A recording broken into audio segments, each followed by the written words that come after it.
Hello, welcome back to the Villa View as Dan Rolinson and myself look back over our 0-0 draw with our local rivals Birmingham City at St Andrews on Sunday. So then Dan, Derby day's over, 0-0. What did you make of the game?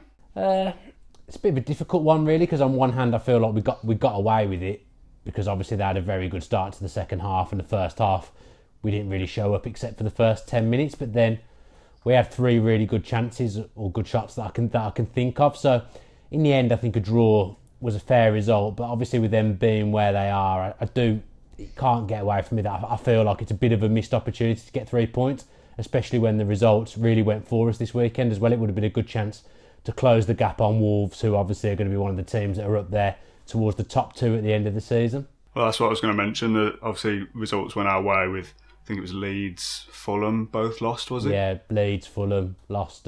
Wolves, obviously. Teams around you are losing, and we've not got the 3 points, but you'd still take a point away at Birmingham, wouldn't you? I think. Well, I would anyway.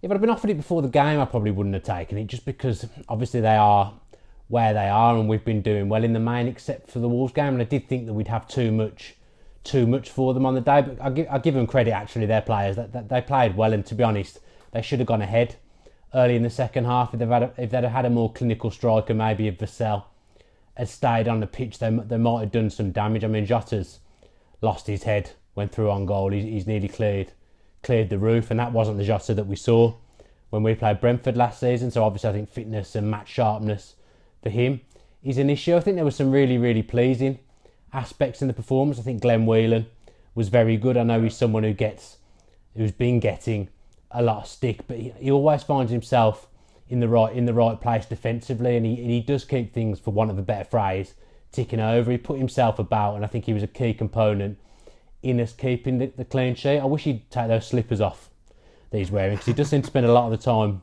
falling over during games. He's not aesthetically pleasing, he isn't easy on the eye, but he did a very, very good job at the weekend. I think if you'd have told me that we'd have had Jedinak and Whelan in the middle of the park, I'd have said it's going to be a very negative defensive display. But actually, when Jedinak came on, he did steady the ship, and we were actually better going forward as a consequence of Jedinak coming on. I think he possibly could have come on earlier, because obviously we were under a barrage of pressure, and obviously that's the reason he did come on. But if he'd have come on perhaps even 10 minutes earlier, I think we might have gone on to win the game, and I think we actually would have gone on to win the game had Codger not gone off injured, because I think the game was opening up and we were starting to hurt them. To lose him when we did, I think we'd have got a late goal with him on the pitch. Bruce's substitutions were spot on, I thought. When I saw Jedinak coming on and it wasn't for Whelan, I thought the same, that maybe it would be a little bit too defensive. But as you say, to have two defensive-minded players on almost seemed to benefit us better going forward.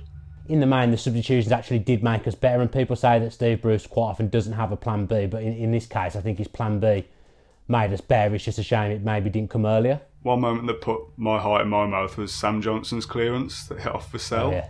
What was your reaction to that at the time? I was just like, surely we're not going to concede a horrible goal like that in another derby. I think the luck's with us at the moment against Birmingham. We've turned into a bit of their bogey side. I mean, they've not beat us for, I think it's 12 games in the league or something stupid now. So we're on a really good run against them, and just to keep that run going, a positive. I get that 0-0 is not the greatest result. It wasn't what we were all hoping for. We all wanted to see Villa go there and get 3 points, but it just goes in another game with us unbeaten against them. We come to the game at Villa Park. I think it's in February, and we're still carrying on that unbeaten run. So that's a real positive. And Sam Johnson's been very, very good. He's probably been our player of the season. So we can let him off that. Although if it had gone in, I think there'd have been a few not letting him off. So obviously Davis had a chance where he hit the bar. It was a good little move actually. I think Whelan kept it alive, played it through to Hutton, was it? I think he was going into the box. And I think the commentator said that he should have done better. He should have maybe tried to pass it into the net, basically. I didn't agree when I was watching it. I just thought you just hit it and hope for the best, basically. I think it was a tougher chance than the commentator was making out, for sure. He'd have done well to squeeze it in from there. Obviously, he came very close. I think if he'd have side-footed it, it wouldn't have generated the power, and the defender on the line or the goalkeeper would have got there. So I think he actually did the right thing. It was just very unfortunate, and as you say, it was a good little move that we strung together. Hutton went through, tried to get it back across. I think the keeper got a touch on it, but on another day, it would have gone in. I think Hutton deserves a lot of credit, actually. Again, someone I've criticised heavily in the past, but he hasn't let us down left back at all. He's maybe not been the best going forward because obviously it's not his natural side, but defensively he's not let us down at all, and he's actually dug us out some holes in certain games as well. So it'd be harsh on him if he has to come out the next game, but obviously we'll come on to that when we talk about the Preston game. Well, that's the thing with Hutton. I thought that he was up against Jota on the Birmingham right hand side, and Jota was wanting to come in onto his left every time, and obviously that's turning Hutton onto his right foot.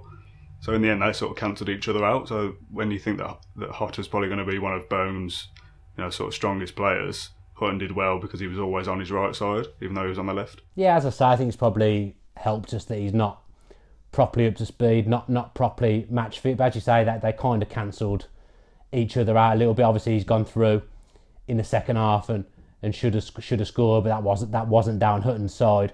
Hutton's come up against him, who's a difficult player. He played against Wolves and was probably our best player. Wolves, one of the better sides in the Championship. So he hasn't let anyone down, and credit to him because every time you think he's not coming back, he comes back into the side and does well at the moment.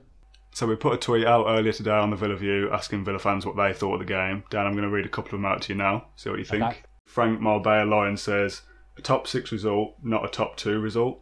Ultimately, we weren't brave enough over the whole 90. We'll need to play like we did in the final 20 minutes for most of the game against Preston and to actually end up in the top 2 at the end of the season. Yeah, I think that's probably a reasonable way of looking at it. If you want to get top 2, they're the kind of games you have to go away from home and win. And obviously, we've probably gone away from home against Wolves and been a bit too negative as well. So that's 2 games away from home where you could say Bruce has got the tactics wrong. Ultimately, I think he corrected himself, so he deserves credit for that. But I'd agree that it's a bit concerning. But we're in the top 6, which I think after the first 3 or 4 games, I thought there'd be no chance of us being in the top 6 at this stage. We've been on an incredible run until we've only lost to Wolves since the end of August. I think we've had a pretty good few months really. But I agree, it would have been nice to see us be a bit more consistent. We never seem to play well. I know teams in general never play well for the whole game anyway. Obviously, you're going to have chances against you through a game, but it would have been nice to see us dominate a bit more in larger spells. But to be fair, people gone about the money Villa have spent, and we have obviously spent a lot over the last 18 months, but Birmingham had the 4th biggest net spend in the summer, I heard the commentator say. So they've spent a lot of money as well, and they're sitting fourth from bottom. So the Championship's an absolute mad league. If we go on another run again now, like we have done September, October, then we'll be there or thereabouts towards the top 2 because the other teams will drop points. We had another tweet from Noah, Fancam's regular. He said, they pressed us very well. God, we've missed Mile Jedinak. John Terry, man of the match. And we could have gone on to get a winner if Kodja didn't go off injured, which is obviously what you said before. I don't know whether we have missed Jedinak that much. I think it was a vital game for him to come back into because we were under the cosh, but other than the early defeats, I don't remember too many games where I think he would have been absolutely beneficial to us because he isn't the best going forward.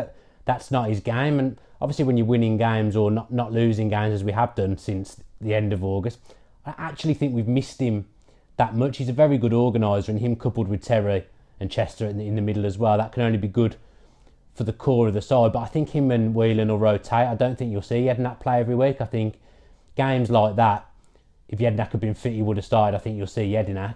I think games at home where you expected to dominate and away games against the lesser side, I think you'll see Whelan with Jedinak coming on to shore it up when we're ahead. So now you say that it's not Jedinak's game to be an attacking player, but obviously we saw yesterday that when he came on, we did seem to have a bit more of an attacking threat. So while I don't disagree that we haven't technically missed him, I think that, like you say, his organisational skills are something that we have missed. I think. Yeah, I suppose that's fair. Lynch never used to contradict me like that, so I'm not very happy. Not very happy with that. He did make us better going forward just by virtue of him being there. So yeah, that's fair enough. But I think you won't. Him and Whelan will rotate, I would have thought. And then one final tweet was from Chris Dolan. He said, it's a derby game and it's never going to be pretty. Big plus having Jedinak back. Preston game is more important for me though. Would you agree with that? I don't know. I mean, really, is any game more important than playing Birmingham, trying to beat Birmingham? Probably not. But Preston are obviously a rival. Birmingham aren't going to be anywhere near the top 6. They're going to be more bottom 6, I would have thought. So it is the more important game because obviously they're not too far off us at the moment, even though they've had a bad month or so. So to get a bit of a gap between us and them would be more beneficial than beating Birmingham, I guess you can argue. So Dolan makes a valid point. So that's it for our match review of the Blues game. Let us know in the comments what you thought of the game and your thoughts ahead of the Preston game. There will be a match preview coming in the next 24 hours, so keep your eyes peeled for that. Thanks ever so much for all the support you're giving the channel. If you can give this video a like, that helps the channel grow enormously. And again, thanks for all your support. Stick with the channel, stick with the Villa, up the Villa. If you enjoyed that video, why not watch another? Click the video choices on screen now to go and watch them in full. Be sure to subscribe to the channel by clicking our logo there on the left. Easy peasy.